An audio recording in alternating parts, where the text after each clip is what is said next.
Okay, should be All recording. right. Everyone, thank you so much for being here to discuss generative AI tools for libraries. My name is Stacy Winchester. I'm the Research Data Librarian at the University of South Carolina, and this year I'm chairing SCLA's College and University section.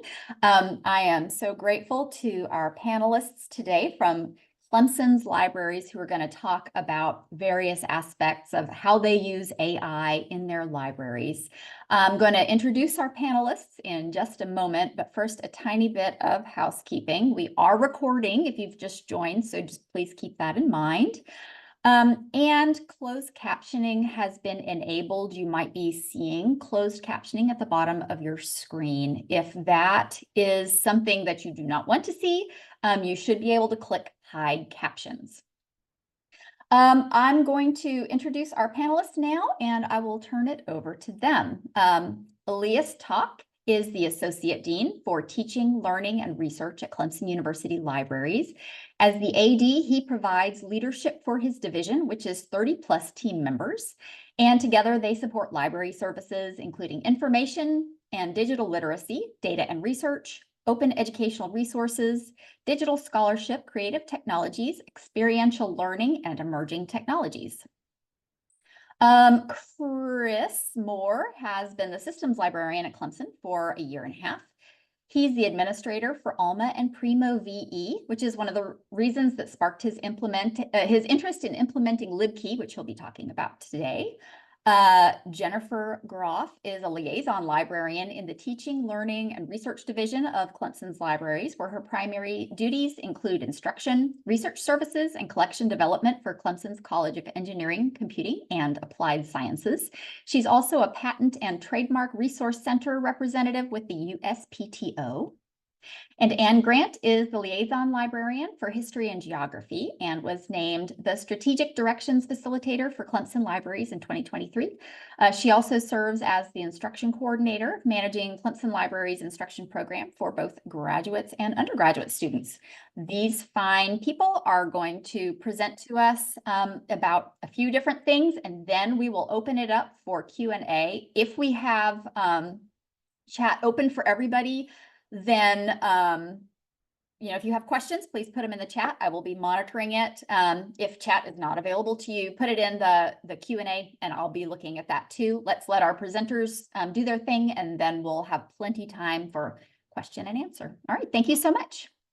I'll turn it over to Elias to discuss an overview of Clemson Libraries' AI initiatives.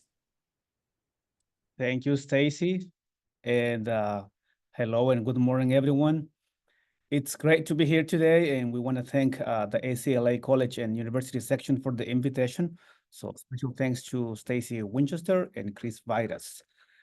As you will probably agree, over the last 18 or 20 months, we have seen a significant increase in discussions, excitement, and concerns about AI. ChatGPT made it possible to make AI part of the conversation of the general public. Many believe that this is an emerging technology with the potential to revolutionize how we work, learn, and interact. On one hand, AI has the potential to empower personalized learning, enhance teaching and research. On the other hand, it also raises many questions regarding ethics, bias, transparency. So today, we are here to share with you some of the early work that we've done at Clemson Libraries with AI tools. Jennifer, could you start the presentation, please?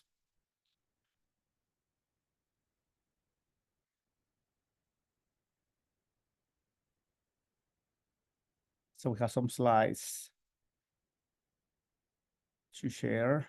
Are you not seeing the slides, Elias? They should be up in the Zoom window.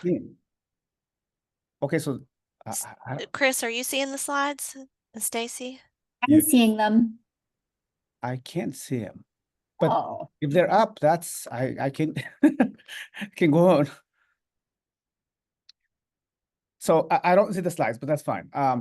The game plan for today, I will start with an overview of the library's AI initiatives. Then Anne Grant, a member of the humanities team and also the instruction coordinator, will talk about AI implications for instruction, and will also share her experience using JSTOR. After that, Jennifer Grove, a member of the science team and also the engineering librarian, will share the student engagement with scite, which is an AI tool created for academic research. Then Chris Morris, who's our systems librarian, will talk about the recent integration of LibKey. Our presentations will take between 20 to 25 minutes. And then, so we should have plenty of time for answers and questions at the end of the session. So Jennifer, if we can go to the next slide, since I can't see him, try to get. So we should be on slide 3 right now. So in times of limited resources, we're often asked about why we do what we do. So why AI? I think for us, it was a combination of opportunities and challenges. Last year, Clemson launched a new strategic plan, Clemson Elevate, with 3 pillars or priorities. The first one, to deliver the #1 student experience. In the library, our mission is to provide access to services and resources that meet the needs and expectations of students and faculty. One of the challenges is that expectations change or evolve. So these days, many of our students come with the expectation of a personalized experience and just-in-time assistance. Also, during the spring of 2023, we saw an increase in the number of questions regarding references or citations. In many cases, references for publications that did not exist. So a group of us got together and we established an informal working group. Let's move to the next slide, Jennifer. So what have we done, or what did we do? Well, we talked to colleagues who were working on similar initiatives. This included formal and informal conversations at library conferences such as ALA, SCLA, ACRL, CNI, and other venues. We also talked to colleagues at other institutions, so Carnegie Mellon University, University of New Mexico, Wake Forest University, the University of Maryland, and a few others. During that process, we learned that talking to vendors who would be the next thing to do. So we arranged for some meetings and demos with vendors. One of those was scite, also known as the ChatGPT for research. So we had a scite demo, and then we asked for a 1-month trial. We got a decent amount of feedback from faculty and graduate students about the trial. And in a scale of 1 to 5, faculty and grad students rated the tool at 4.5. So we recommended a 1-year subscription, and Jennifer will talk more about that in the next few minutes. What else have we done? We have partnered with several groups on campus, which have resulted in meetings, panel presentations, coffee conversations, and even a conference about the implications of AI for teaching and learning. One of our most productive and engaged partners on campus is the Office of Teaching Effectiveness and Innovation. Together, we co-hosted a Clemson conference back in January. And I often say that this was a difficult day because it was a rainy day, but even with that, we had more than 180 participants. And then we produced a conference report that was sent to the provost office with some recommendations for next steps. We also co-sponsored an application for an AI institute led by the American Association of Colleges and Universities. This is a 1-year program that will start next month. We're also planning to proactively integrate GenAI education into the Adobe programs that we'll be offering next year. Last but not least, the conversation continues. So this afternoon, a group of us are meeting with a team of the Career Center. They are also interested in working with us on AI education and training. They said that AI skills are part of what industry is asking them about for new graduates. So I think that's it for me for now. I will pass it over to Anne. Thank you very much, Elias. So it's been a lot to think about when we're coming at this from library instruction. We know that students need to know about these AI tools. I serve on an undergraduate studies committee as well, a gen ed committee where we talk a lot about how we need to release students into the world from Clemson with an awareness of AI, how to use it well, how to use it effectively, to know which tools they can bring out to their new occupations. So thinking about this, we know that those are the areas that we need to focus on when we develop library instruction. How do we direct students to the right tools? What information do AI tools have access to? That's an element of critical thinking that these students have to wrap their brains around, because they often assume that if they put something into ChatGPT, that it's looking at everything. And of course, it's not. So we have to help them understand that. We have to help them learn how to acknowledge the use of AI. And y'all, this isn't easy.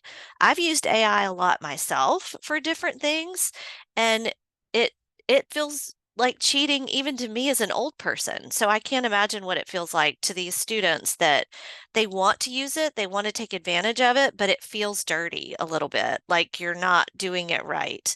So we need to think about how we acknowledge properly the use of AI when it's very complicated. And there's ethical implications, when you feed information into AI tools, students need to be aware of what it's doing with that data. And I think sometimes they don't always think about that and what that means for the larger picture of ethics in the world. And then the applications of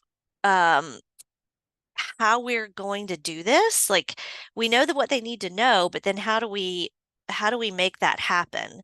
Well, we can integrate information about AI into our instruction sessions, but that's complicated, right? Because every instructor approaches AI differently. So when you go to one class, I teach a lot of history classes, I might have one professor that's like, yes, my students can use AI, please talk about it. But then you might go to another class where, like, I forbid my students to even touch it. And so then you're like, okay, you have to rethink your whole class. So we're looking at our online learning objects. We already have a couple of modules on plagiarism. We have some modules that we designed for the research and kind of writing process. And we're going in to try to infuse AI tools and reflections that get them to think about that use. And so, Jennifer, you'll go to our next slide. There are tools that we all know about that we listed, Elias listed those when we were looking at the ways that we are trying to integrate the use of AI in our platforms. And a lot of these vendors are coming up with ways like JSTOR to integrate AI into their platforms. And we just were at a meeting yesterday with this beta tool where an article might pop up in JSTOR and it automatically summarizes the article for you, and it gives you search suggestions, and it shows you related content, and it lets you interact with the text, which as a humanities person is fascinating. But at the same time, it all comes down to how the professors are allowing this interaction and also training the professors about how it works. Because while we're having to train students on the same note, we're having to train our researchers on what all the same things that it means for students. What are the ethical implications? How do they use it when they're writing research articles? Do they have to acknowledge it? What does that look like? So it's a pretty big instruction assignment. And not only did I come at this from a librarian perspective, but as a panelist, I also wanted to share some work that I'm doing with my STS class. I'm also an instructor of record for a gen ed course called Science, Technology, and Society. And Jennifer, if you go to that next slide, this has been fascinating and gives me the insights onto the other side, not only of what tools are available from our librarian perspective, but then how are students actually using the tools. So for my class, I got students to write their own textbook, and it's linked there. so that's dealing with some OER work and getting students to find topics that they're interested in and find resources for those. Well, I started this textbook in 2019, really before the AI boom. And so now I'm going back in and thinking, okay, how do we just this last semester was the first one where I really opened the doors to AI and I said, have at it.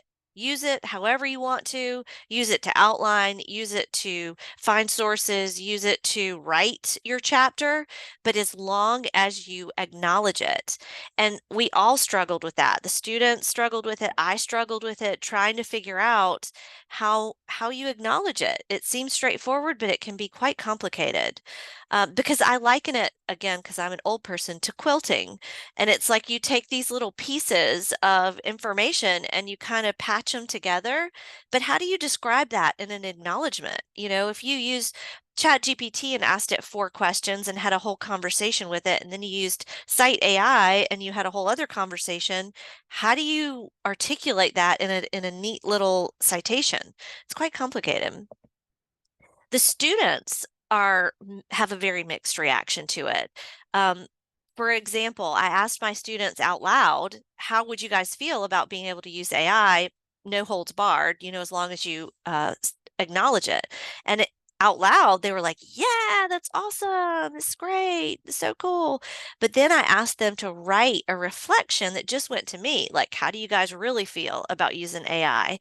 And a lot of them were not happy with it. They were like, this takes away from my education, and I feel really uncomfortable, and I feel like this is kind of cheating. And so they have a very mixed feel for it.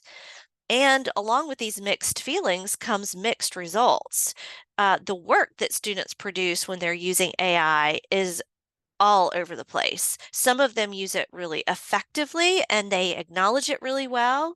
Um, but there again, they find it really hard to accurately describe how they're using it. And so on the next slide, I have a couple of examples of this. So I ask students to produce an annotated bibliography, and for the draft, they have to enter it into a table. The first entry is the title of the work. The second one is how they found it. And the third one is how they know it is reliable. I had a student turn in an assignment with 7 sources with, I mean, paragraphs of details. I went to JSTOR and I put in these keywords and I know that it's reliable because the journal that it's in is really accurate. They were all fake, every single one of them. I'd never seen that before in my life. And I even asked the student, I was like, how did you do this? Like, I've never seen 7 hallucinations produced.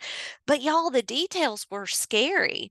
And it was interesting from a librarian perspective because ChatGPT doesn't know library language. So it was saying things like, I searched Cambridge Core, or I searched, what was the other one that it used? I searched EBSCO, like all of EBSCO. It doesn't understand the nuances of the different databases. And it would pull pieces of these articles. So anyway, it's fascinating to see that they really don't know once they find something in AI how to verify it. So I think that's a big piece that we all need to concentrate on when we're doing this AI education, is figuring out how to teach them that information literacy piece of it. The essays were very interesting. Some of them, again, are really good, but then others will include like internal citations for reflections or short essays where I didn't ask for any internal citations. So that's kind of a clue that maybe they're using AI when, even if it's not acknowledged. And again, calling the students out and constantly asking them about it, because my class is a safe space, but there might be other classes where that goes straight to a plagiarism board, and that's where nobody really knows what to do with these things. And instructors feel like they constantly have to police them. But then you also have images that are created using AI tools, because I teach my students, I have our open education person come in and talk about Leonardo AI and Copilot and creating images that can align with their topics. And they've created some absolutely fabulous images that relate to their topics. So it's kind of all across the board. So anyway, I wanted to use my little panel section to talk about both from the librarian side and working with vendors and learning about the tools, and also from the student side where I'm watching them use this and watching them kind of flounder a little bit. But it does help me figure out places where instruction is needed. So now I guess I'm going to turn this over to Jennifer and let her talk about using scite in library instruction at Clemson. Thanks, Sam. Hope you can all hear me. So I am going to be talking about ways that we've been incorporating scite into our instruction. And let's see. Okay, so just to start off, what can you do with scite?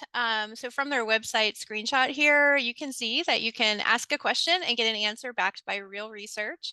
So just like with ChatGPT, you can ask questions, it can make outlines. You can also just search for articles on a topic using keywords and Booleans like you would in any other database. So scite actually contains, it's 187 million full text articles. These are in many disciplines. These do include open access content, but one cool thing about scite is that it has agreements with publishers to also include scholarly literature that's not open access. And when you do a search in scite or ask a question, the answer is generated from the full text of these real scholarly resources, so you know where your answers are coming from. And so the risk of AI hallucinations is really minimal compared with ChatGPT. And you can see the full list of journals on scite's website if you're curious. So scite also uses artificial intelligence to show how each article in the database is being cited. So these are called smart citations in that they provide context. And there are more than 1 billion of these in scite. So for this particular example article, Global Patterns in Students' Views of Science and Interest in Science, you can see the smart citations listed below the article. And so this shows that 434 total publications cite this article. And scite has used AI to determine that 10 of these citing articles provide support.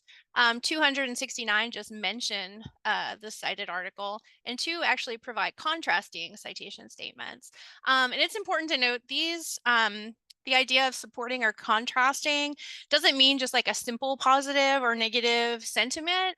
The articles need to really provide some indication of new work that has similar or different results from the prior claims. So that is how it works. And you can actually even sort articles by the ones that have the most supporting citations and things like that in scite. So how have we been integrating scite into our workshops and classes at Clemson? I'm just going to highlight quickly 2 ways I've been using scite for engineering. So the first is an electrical and computer engineering junior level honors course, ECE 3000. I've been doing this class for years, and the professor actually said, you know, what do you have new at the library? So like, I can talk about scite. So many of the students in this class are preparing to start a research project with a professor, and many of them haven't had any previous library instruction. So in addition to talking about other resources that are important for ECE, I decided to talk about scite. And the students seemed to have a lot of fun with it. They were asked to come up with prompts that we searched for in Scite Assistant.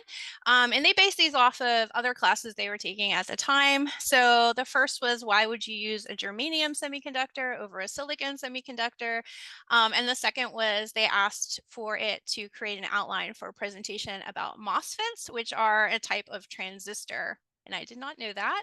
But you can kind of see for the semiconductor prompt that we asked scite, scite gave a pretty reasonable, well-cited answer that the students seemed pretty happy with. The response summarized why germanium semiconductors are preferred sometimes over silicon semiconductors. And over here under references, you can see that both reputable journals and conferences were cited. And you can see here that scite does create really nice outlines for presentations as well. For the MOSFET presentation example, scite recommended starting out just talking about what MOSFETs are, their importance, a little bit about applications, future developments, etc. And again, scite provides really good references for students to consult. So that was the ECE class. I also used scite this summer for 2 groups of bioengineering summer camp students that are actually rising high school juniors and seniors. That's partly because I thought they'd find it engaging and fun to use, even once they get back to high school, because scite doesn't require a login anymore, just to do simple searches.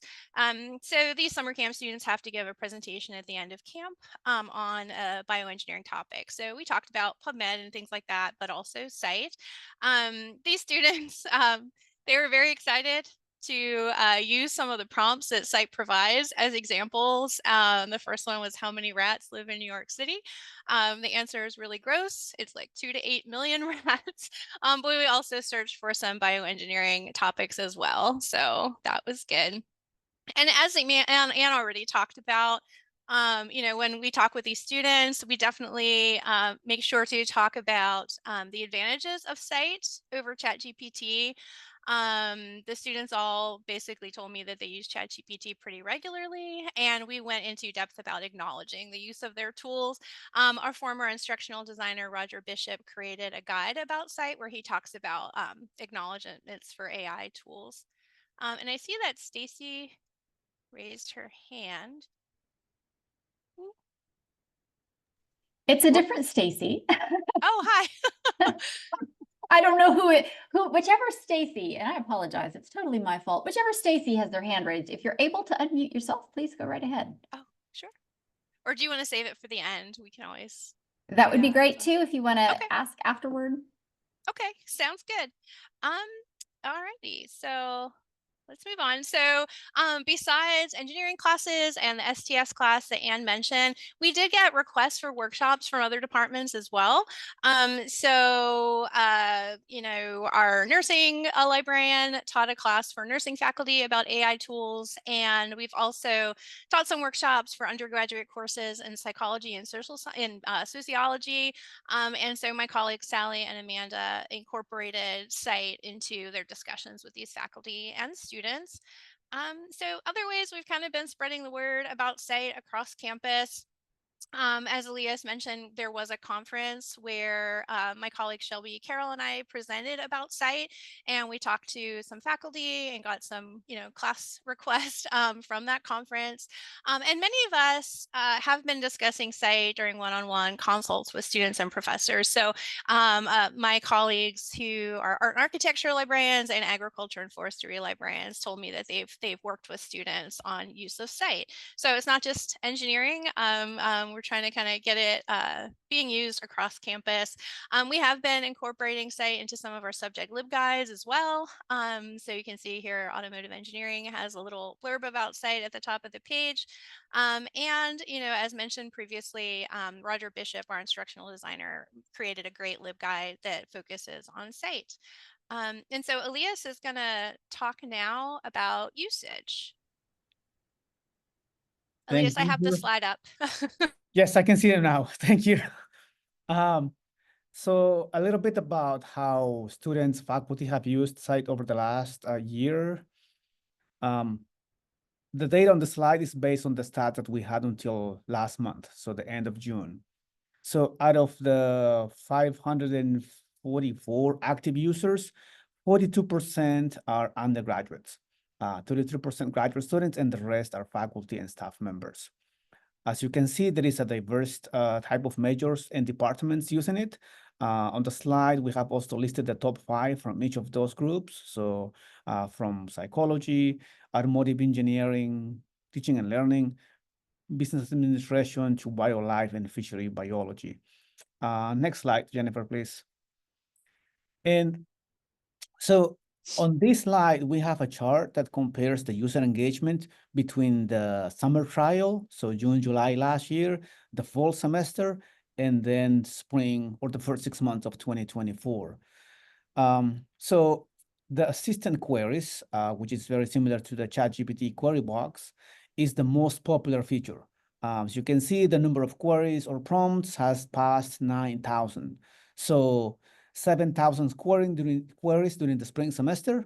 It's a clear indicator of user engagement, right? Meaning that a group of users are engaged in writing or customizing multiple queries. Report views has also increased. These are reports to quickly check the impact or validity of a particular paper. So most likely these are faculty members or grad students researching on specific topics. And so with that, let's move on to the next one. And I think that's Chris. It is me. Can you go back? Yeah. So story time. So before at Clemson, I was a systems and web services librarian at Kennesaw State, which is in Metro Atlanta. And in 2020, we went live with Open Athens, and I created a portal for any issues. But also in 2020, we had COVID, and people went back home. And the support panel that I created became kind of help. I can't get access to articles because people were doing it differently than they were when they were logged on to their campus IP. So that really gave me interest in LibKey. And fast forward to last year when I went to the Luna, I saw a couple of demonstrations of it, and I'm like, this is great. So let's bring it back.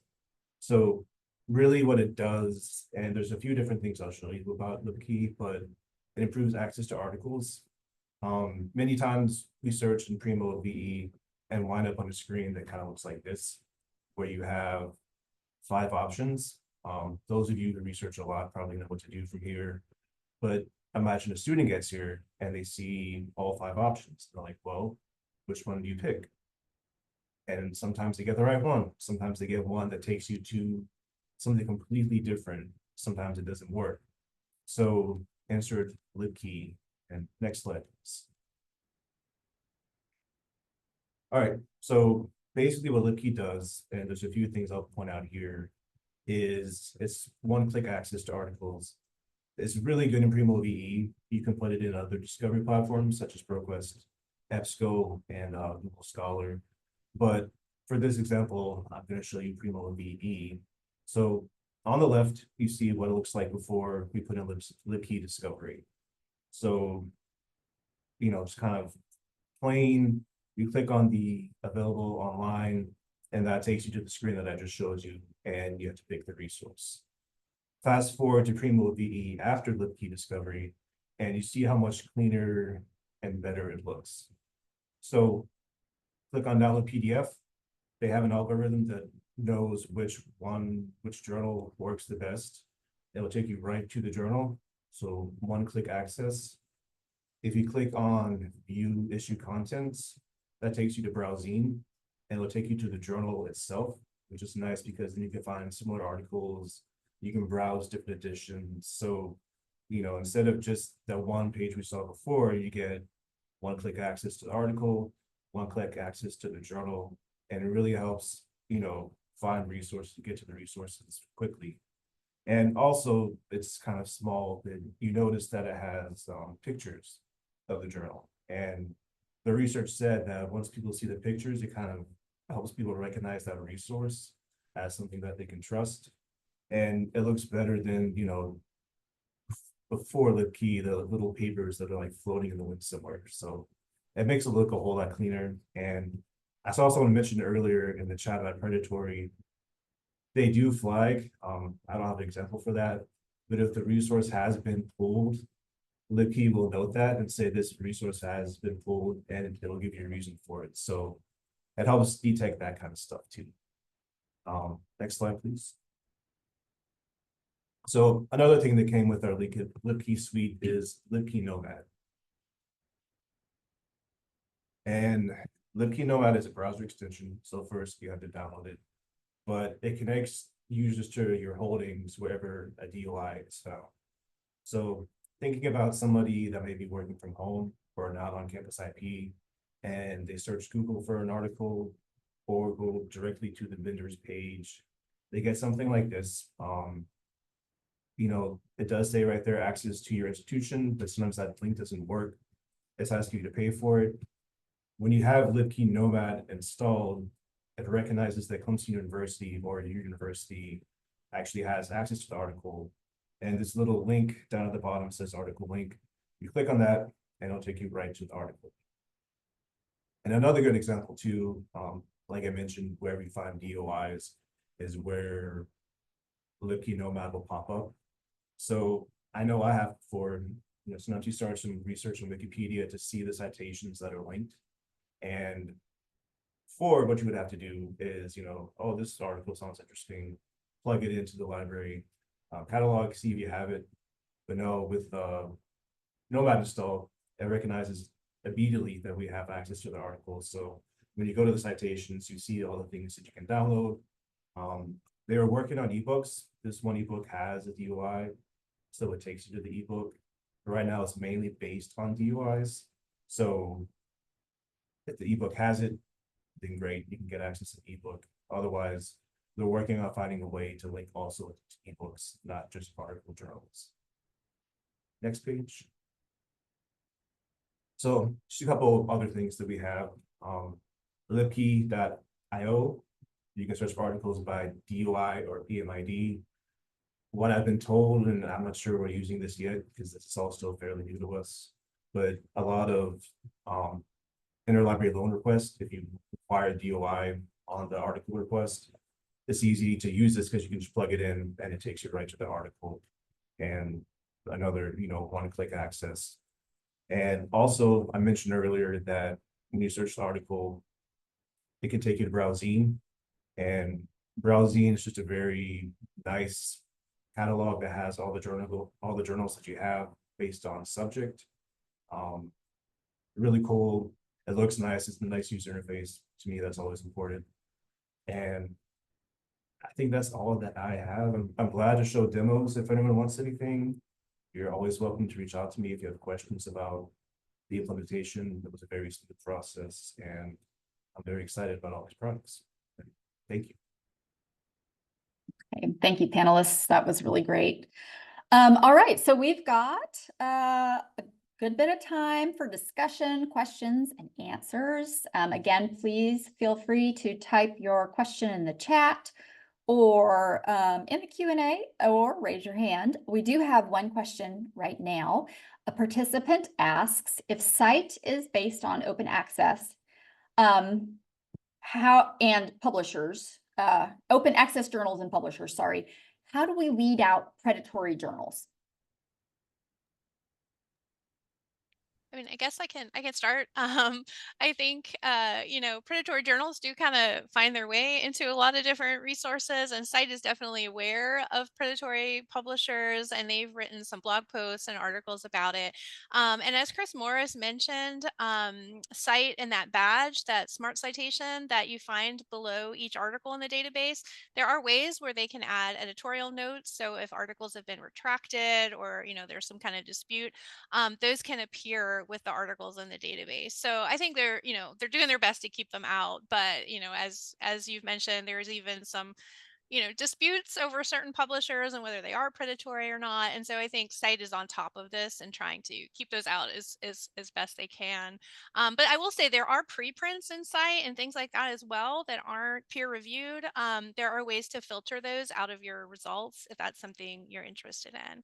So I hope that helps. Thanks. And again, participants, please chime in with your questions. I have a question for you.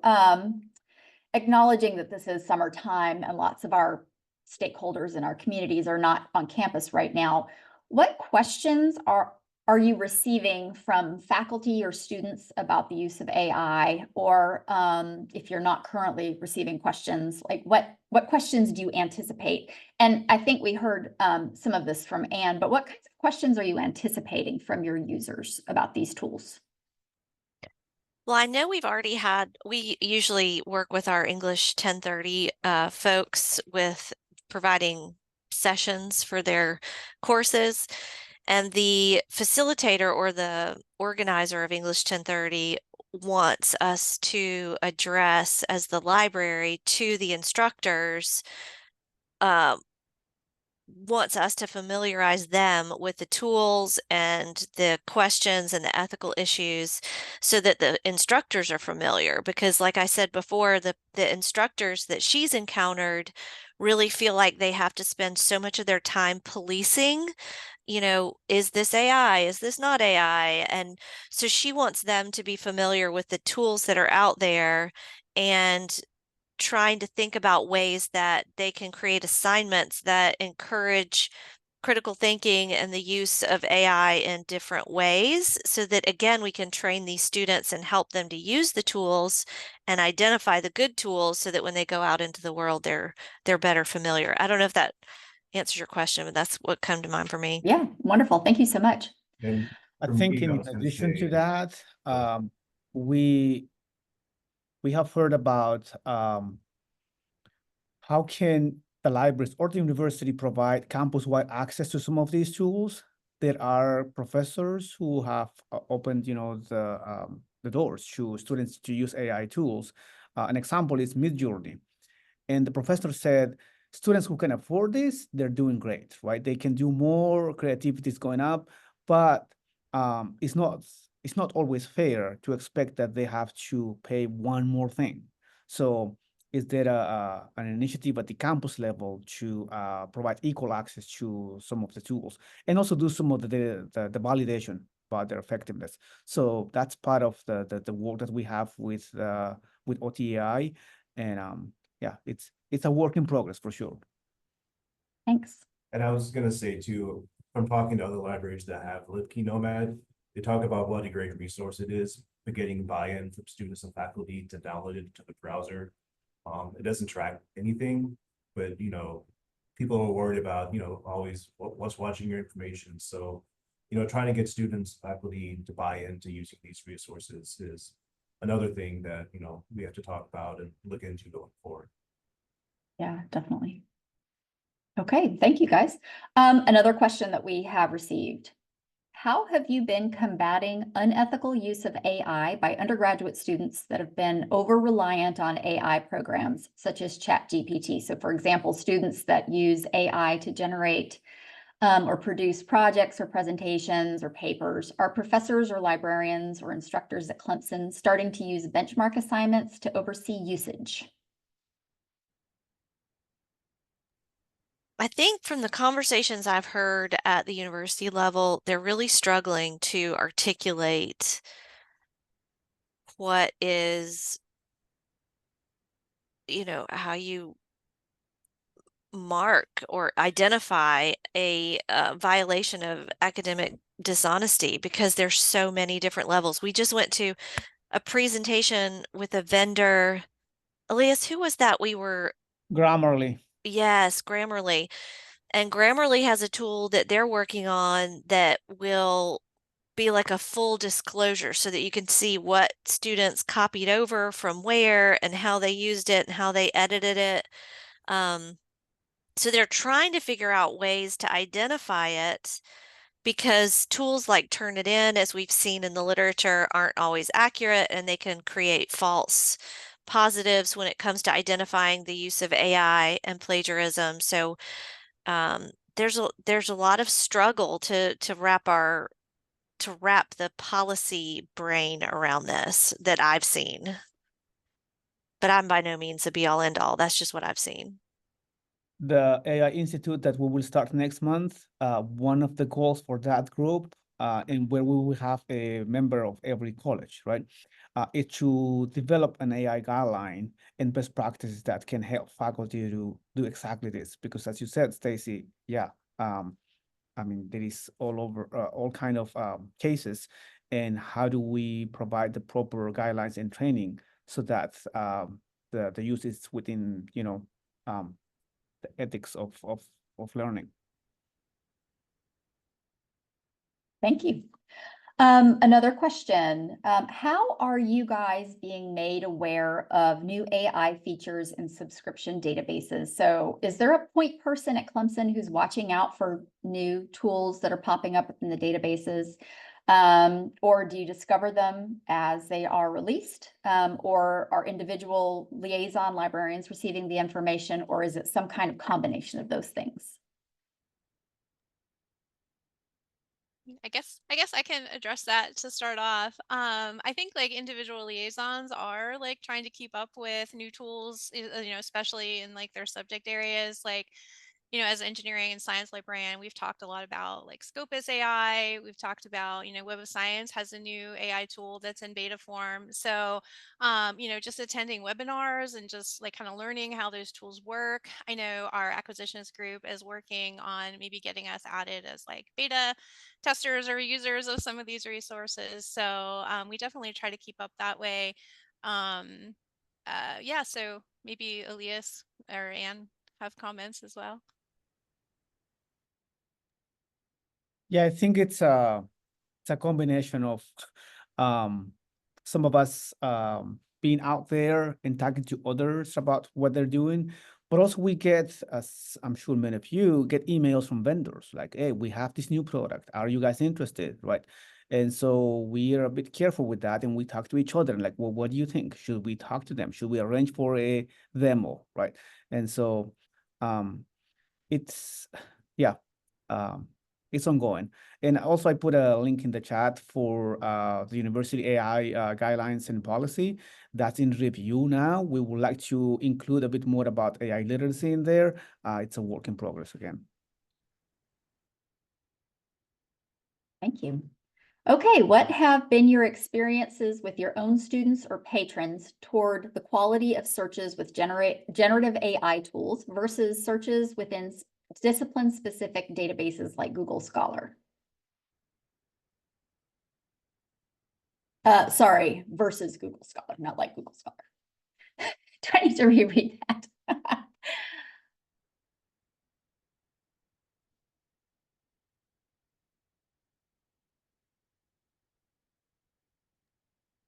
Jennifer or Anne, could you? I guess I don't have a whole lot of experience like comparing students' results across different databases. But you know, a lot of those, you know, like ChatGPT is a little bit behind, you know, a couple years in content. So in terms of like which databases include like current information and like which journals are indexed and things like that, we do try to like talk about that with students, but I've never done any kind of like direct comparison of results that are found. You know, from my experience, like the searches that students have done in Scite, you know, they have found really good results from, you know, really reputable journals. But, you know, I'm in engineering. I know for some other subject areas, other disciplines, people have seen a little more erroneous results, you know, because like Scite, for example, kind of started off, it had more like STEM content. And so now they're adding more social science and humanities content. So, you know, depending on what resource you're using, your results could probably vary depending on your question. But yeah, sorry, I don't really know much else. Maybe Anne can talk about that. Yeah, I just having watched what my students are producing and seeing the errors, the hallucinations that are still being created that I thought were a lot better. Now, that's going to be one of my assignments as I move into fall. I'm going to get students to do just that. Like I've already thought about how I'm going to get them to ask for sources in ChatGPT and then search for sources on their own and then kind of compare and contrast, as well as tracking down citations. Because that was the other thing I learned from my students. They have no idea how to backtrack a citation.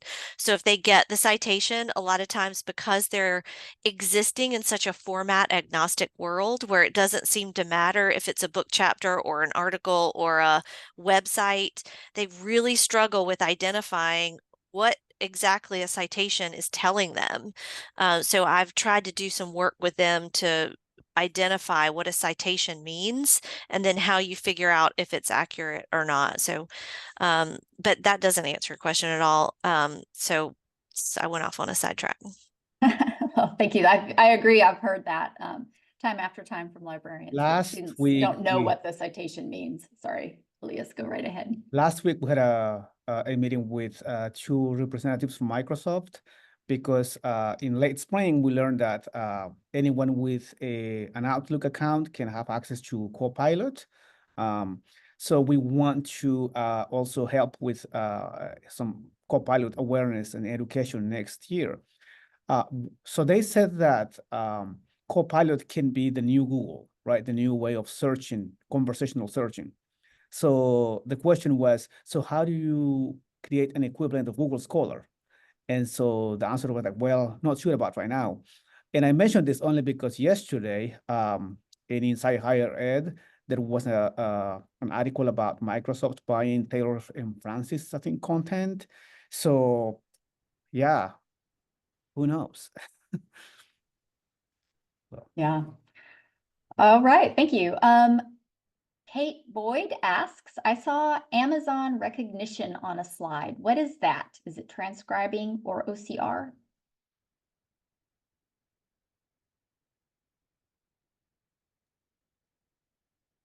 Could you repeat that, Stacy? Yeah, I saw Amazon recognition on a slide.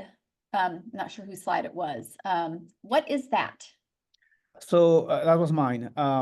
It's one of the early conversation with Amazon to help with some AI automation with metadata. So that's with our collections team. And so, yeah, they are investigating how they can use Amazon, an Amazon tool to help with the creation of metadata for digitized content.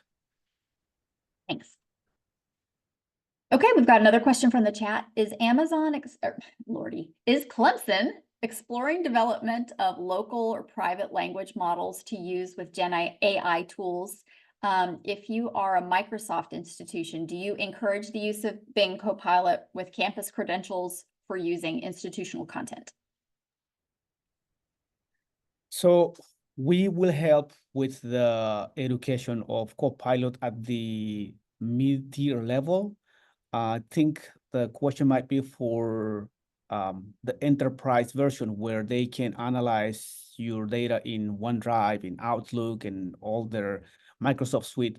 We're not there yet. And as far as we know, that's a conversation between Microsoft and the central IT team. So probably not in the near future. Thanks. And I think I'll add too that, you know, a lot of students probably first think of ChatGPT, you know, as the first thing they think of with AI. And we had Copilot here recently, and you know, they said they're fairly new into the game, and their first launch wasn't that successful. So since it's new, it's kind of hard to promote it. You know, it's a lot on the user itself. Like, what did they find first? What did they like? But since we do have the license, there's more you can do with it. But that's a lot, you know, like that's on the library, but faculty, staff, and their students, showing them that they have, you know, more access to this and other resources. Thank you. How do you think these types of tools are going to change library instruction as a whole within the next few years? I'm kind of wondering, like, will we be teaching Boolean searching 5 years from now? Do you guys have any thoughts about that? For me, I think it's all about teaching the basics, like being able to recognize what sources are and how to verify them, and the validation pieces, because there's so much misinformation and disinformation. How do we empower our students to think critically? Because when I ask my students, how do you evaluate a source? They're still pulling on, well, I look to see if it's a scite.edu or .com, or not a .com, but .edu or .gov. And even that is not, it's not black and white. And we have to get our students to think in multiple dimensions about these sources. So it's an awareness, and also an awareness of what a tool is able to get access to. Like that, just they want everything to be Google, and they want everything, they want an easy button. I want to go to one thing that gets me to everything. And that's just not going to happen, or probably not in my lifetime, because information has value and people are protecting stuff behind paywalls, and not everything is digitized, especially for the humanities. That's a big hurdle for the humanities to be able to use AI, because all of these books and resources aren't digitized. And if they are, a lot of the primary source databases are exorbitantly expensive, and of course aren't going to open their doors to all of their data that they've curated and collected and are now making a lot of money on. So I think we really have to focus our instruction on some of the basic stuff and acknowledging it, and how do you, I mean, that's just kind of where I'm thinking, but I may be way off. And, speaking of the humanities, I mean, some of these AI tools are drawing only from DOIs. And so even those digitized materials, if they're in the humanities, they're less likely to have one of those. Michael mentions that Copilot does have the most obvious way to turn off or deny inclusion of prompts and data into their databases now. Okay, that's good to know. I don't see any further questions in the chat. I do have one sort of wrapping it up kind of question. I guess it's good timing because we've got just a few minutes left. And it might be, maybe it's not the best question, but what do you think is the most important benefit of the tools that were described today? And that's for anyone. I'll go first. I'll say for me, it's really access. I'm passionate about students getting access to articles. A lot of the time, if it doesn't work with library databases, they'll go somewhere else. And we always want them to look at the library first. So, making access easy for students and faculty so they want to use our resources instead of going straight to Google. I think that's the biggest thing with me with all the LibKey products. I will add to that the idea of a personalized experience. So we know how we work, right? We have a deadline of the end of July, and maybe that night before we're finalizing things. And so how do we provide that type of assistance to a student who is trying to finish up with a paper, I don't know, at 11 p.m. at night? Yeah. Yeah, and I think a lot of the tools, they're nice, I mean, for saving time, but also just like as a starting point for research. A lot of times students don't know, where do I start? So being able to type a question into Scite or a tool, being able to access like the PDFs of the articles pretty quickly that they find is a real advantage as well. I love generative AI for helping me brainstorm. I think that's a great use of it. Okay, well, we've got 2 minutes left. Thank you to, first and foremost, all of our panelists today. This was great information. Thanks to all the people who joined today, particularly all the Stacys that joined us. And we will make sure that everybody gets the slides and access to the recording from today's webinar. With that, unless panelists, do you have any final thoughts? Okay, I'm seeing some heads shake no. In that case, I'll end the recording and then we can end the webinar. All right, thanks so much and have a wonderful day. Bye-bye. Thank you.